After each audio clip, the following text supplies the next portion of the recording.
people misunderstanding what balance in the Force is, to me, you're like fundamentally misunderstanding one of the foundational cornerstones of the entire franchise. You're missing the point of almost all of it. I like seeing the bee in your bonnet about Grey Jedi. It's funny. I feel like you're not letting loose hard enough, though, in the videos. I think you could get angrier, is what I'm trying to say. I don't want to like ostracize people or like make somebody who misunderstood. Like, I don't want to like call out individuals. You know what I mean? I want to get the message across without being like, "Hey, idiot, wake up." It'd be funny though if you did just do like a DEFCON comedy jam on Grey Jedi, just the issues with it and why. Just unload. I mean, it might come to that because now I'm just making response videos to like commenters and stuff. Like, I had one comment, I hid the guy because it was so ridiculous, but he said I was like a dark. The comment was spurred off of people are misunderstanding balance in the Force. Balance is being in the light. The dark side is a corruption. There's videos of George Lucas saying it, Dave Filoni saying it. It's in a million books. It's just, it is what it is, and it's part of Eastern philosophies like Buddhism and Hinduism. It's not me just being arrogant and making stuff up. And this guy said, because of those thoughts, and because my channel name was Imperial Remnant, it was a whole paragraph, but it got all the way to me being a neo-Nazi.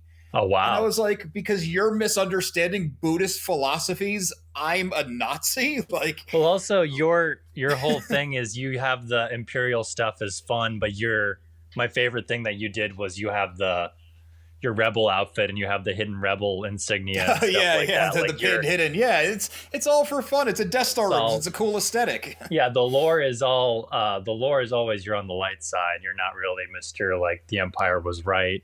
Yeah, absolutely. I am Alderaan far was from a filled with fascist. terrorists. It deserved to die. Yeah.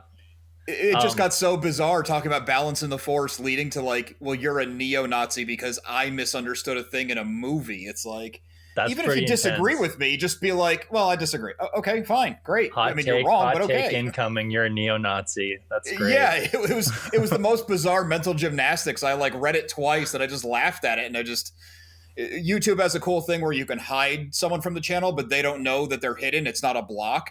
So that guy, he might have commented on every single video I've ever done, call me a Nazi, neo-Nazi since then. He's the only one who sees it. So he can scream into the void all he wants. I don't really care. Yeah, I mean, if you want to do a real clapback, be like,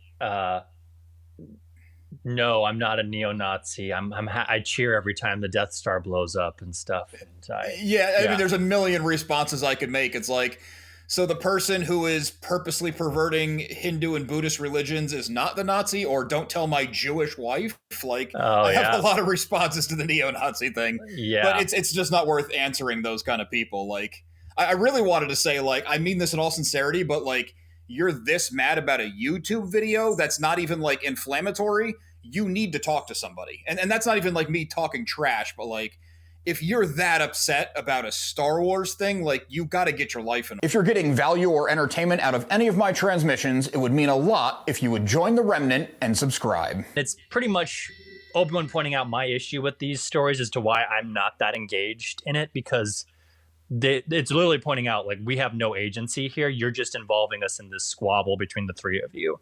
And I think doesn't mean it shouldn't be told. Doesn't mean it's not good. I just wish maybe it had some, maybe like the characters had pushed to be in this against the will of somebody else. Like, if Obi-Wan had been against going to investigate the distress signal and Anakin was gung-ho about it, or Ahsoka expressed some kind of like, hey, maybe we shouldn't do this right now because we have other things we need to be doing. Something like that. Give me some like Alien 1979 conflict about like answering a distress signal, going down and bringing something back. That maybe would make the episodes better. But as they stand, I find that there's like, again, I get the point of it, but I would rather there be some conflict leading up to people losing their agency versus like all three episodes, pretty much until the end, they don't really have much of a choice in what happens in the plot as it goes. That makes sense. Yeah, I follow what you're saying. I actually agree with your description of it all, but I have the opposite outcome where I think it being destiny and it being the Force makes total sense.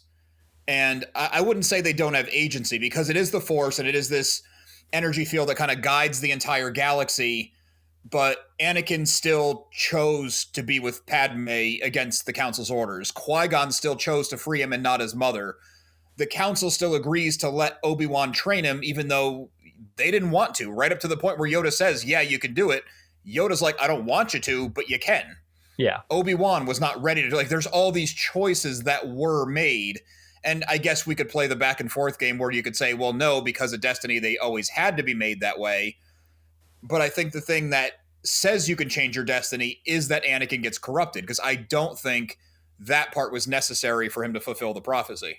Yeah, I agree with all that. I'm just mostly talking about these 3 episodes. I don't just feel the 3 episodes standalone. Episodes. Yeah. So, but I agree with you there. I guess then I can more agree with you that in these 3 episodes, as 6 characters, not a mystical energy field, yes, our 3 main heroes that we've spent the whole series following don't have a lot of choice over what happens. But that doesn't bother me, because this is 3 episodes of, like, we're pumping the brakes on the Clone Wars. We're not advancing the story anymore. We have to explain the Force and the prophecy. Yeah, I think, well, like, the fact that we have 3 episodes that are just devoted to, like, a concept, like a high concept in a kid's show, is really great. So I feel that George Lucas and Dave Filoni were able to use George Lucas probably mostly able to use his influence to be like, I just want to get esoteric for 3 episodes of a kid's show, is pretty great. That this exists in the world. I think that, so I agree with you there. That's why I like these 3 episodes for sure. I think one of the things I do really like about these 3 episodes is how weird they are and how abstract in certain ways it can be, while just pretty much explaining the balance of the Force and how it operates in the galaxy through the actions of 3 beings is really cool. So yeah, I love that about these 3 episodes. I think that not a lot of shows, unless you're like, well, it feels like Star Wars venturing into like Star Trek territory pretty much in these 3 episodes, where it's like, we're gonna, be heady for a bit, and have some complex ideas thrown at you, and then get back to the fun adventure stuff. So I like that. Like, it's a cool addition that doesn't feel too sci-fi like Star Trek does. It feels still very rooted in fantasy and the ideas that fantasy explores, more so than the more human exploration. Oh, for sure. They're of explaining like magic. Trek. I mean, yeah. Like, I like how it keeps it grounded in the magic rather than in something science-y or anything like that, which is I think great. it's further important because the Clone Wars is, I know for sure, it's a lot of people's entry into Star Wars, like a whole generation, because it was on, I think it was started on the Disney Channel, and then went to Cartoon Network, or the other way around. It was Cartoon Network. Yeah. Okay. Then Disney bought it. That's so accessible when there's no new movies coming out. So a kid might have turned it on just because they were watching whatever was on before it or after it. And that is their Anakin and that is their Obi-Wan. And they didn't hear Yoda explaining what the Force is in 1980. Yeah. So this might be people's first introduction. And maybe that's what George Lucas and Filoni and the other showrunners decided was, hey, we're 3 seasons in. We have a lot of people who don't really know what the Force is other than it gives Jedi superpowers. We need to fix that. Yeah, I agree. No, I think it's really cool that this this show can operate separate from the movies and tell a complete story and give you a good grasp of everything in Star Wars, which is great. So.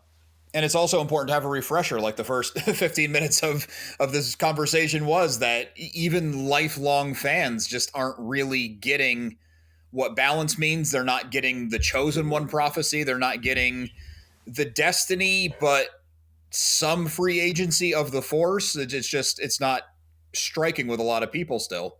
Yeah, it's good. It's a very good explanation if people decide to do it. I think it would be better served, though, considering Star Wars, to have this kind of a story with more adventure and more action and things like that. So I'm hoping enough people are kind of complaining, like not complaining, but like expressing that idea. Like, everybody loves Andor.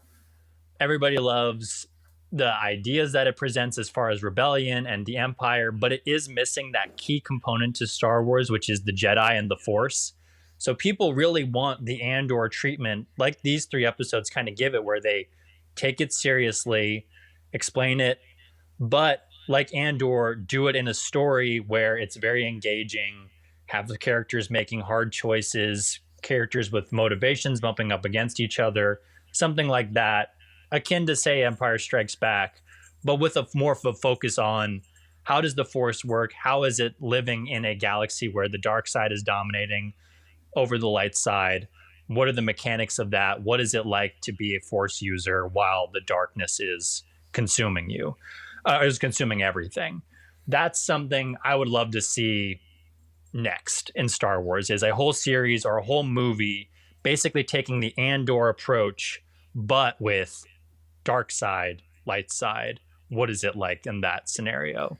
Yeah, I think the Clone Wars does do a lot of that with Ahsoka because she's kind of a strong-headed kid when we meet her. Yeah. And then she learns a lot of just overall like human, how to grow up, how to have responsibility lessons, but also things like, well, I thought Jedi were supposed to help people. Like all we do is go to war. Like we're not supposed to be soldiers. And especially in like the Ahsoka flashback episodes with Anakin and the younger Ahsoka, those were so good at summarizing what 7 years of the Clone Wars was doing with Ahsoka, where the Jedi weren't necessarily supposed to be there, but things just kind of got out ahead of them. And how do you define your legacy when all you do is war, but you don't want to do war?